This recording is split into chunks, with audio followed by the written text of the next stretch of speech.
Good morning, Science Geek. Welcome to our deep dive into the fascinating world of science. Today, we are going to make density bottle, and these are the materials that we need.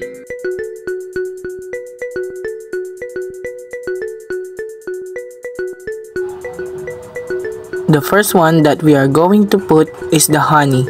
When we are putting honey, dapat dahan-dahan lang para hindi siya kumalat dun sa bote. Ayan, nilalagay na natin ng dahan-dahan.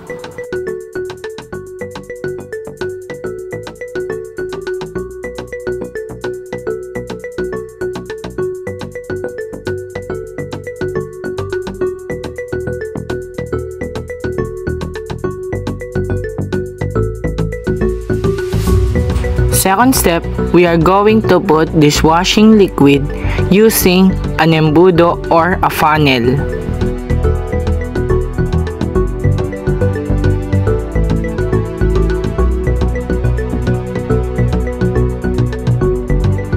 Third step, we are going to put water with color or dye.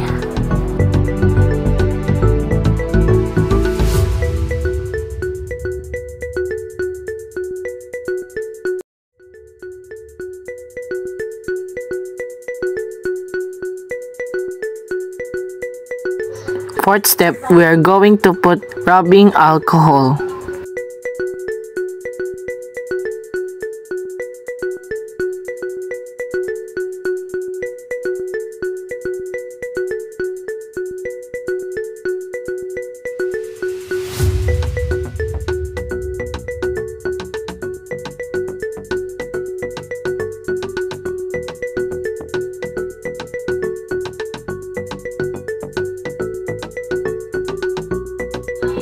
Fifth step, we are going to put oil or vegetable oil.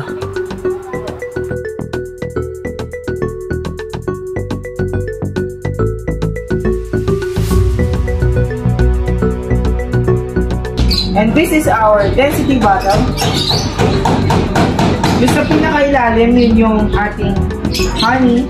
And then yung pangalawa, yun yung dishwashing liquid. And the water, the color red. And the black is the rubbing alcohol.